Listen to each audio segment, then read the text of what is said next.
ഓണം ആഘോഷിക്കരുതെന്ന അധ്യാപികയുടെ പേരിൽ കേസും. ഗുരുവായൂർ ക്ഷേത്രത്തിന് മുന്നിൽ റീൽസ് എടുത്ത് വ്ളോഗറിന് മേൽ കേസ്. ഞാൻ ഈ വ്ളോഗറിനെ കുറിച്ചോ അല്ലെങ്കിൽ ടീച്ചറിനെ കുറിച്ചോ സംസാരിക്കാൻ വന്നതല്ല. ഈ രണ്ട് പ്രശ്നവും പലരും റിയാക്ട് ചെയ്യപ്പോഴുള്ള കമൻറ്റ് ബോക്സിൽ ചില കമൻസിനെ കുറിച്ച് സംസാരിക്കാനാണ് ഞാനിപ്പോൾ ഈ വീഡിയോ ചെയ്യുന്നത്.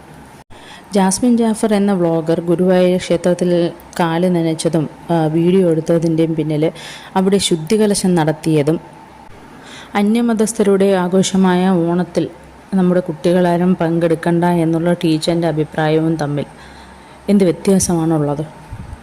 ഈ രണ്ട് വ്യക്തികളും ചെയ്ത തെറ്റിനെ ഞാൻ ന്യായീകരിക്കാനല്ല ഞാൻ ഈ വീഡിയോ ചെയ്യുന്നത്. ഞാൻ വീണ്ടും പറയുകയാണ്, ഞാൻ പറയുന്നത് ഈ കമൻറ്റ് ബോക്സിലെ കമൻസിനെ കുറിച്ചിട്ടാണ്.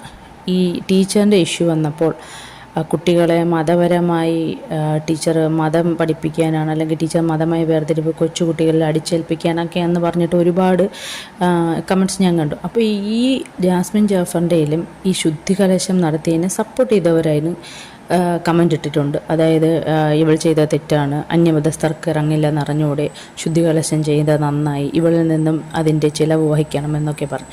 അപ്പോൾ ഈ ശുദ്ധികലശം നടത്തിയതും ഒരു തരത്തിൽ ഒരു മതപരമായിട്ടൊരു വേർതിരിവ് ഉള്ളത് കൊണ്ടല്ലേ, അല്ലെങ്കിൽ അതായത് ഒരു മതസൗഹാർദ്ദമില്ലായ്മ കൊണ്ട് തന്നെയല്ലേ അവിടെ ഒരു ശുദ്ധികലശം നടത്തിയത്?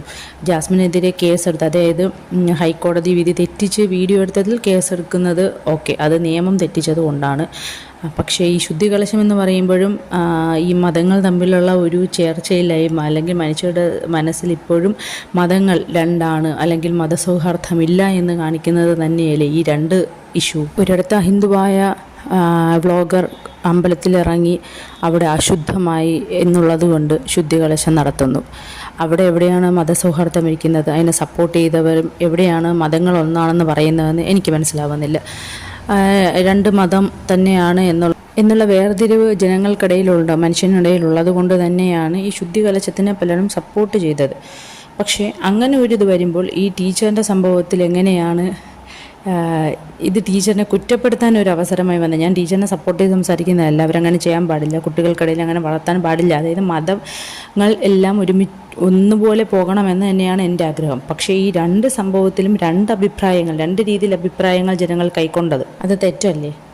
ഈ ടീച്ചറിൻ്റെ ഇഷ്യൂ തെറ്റാണെങ്കിൽ എൻ്റെ അഭിപ്രായത്തിൽ ഗുരുവായൂരിൽ നടന്ന ശുദ്ധികലശവും തെറ്റ് തന്നെയാണ്. കാഴ്ചപ്പാടിൽ, എൻ്റെ വ്യക്തിപരമായിട്ടുള്ള കാഴ്ചപ്പാടിൽ ടീച്ചർ ചെയ്തതും ശുദ്ധികലശവും രണ്ടും തെറ്റാണെന്നാണ് എൻ്റെ അഭിപ്രായം.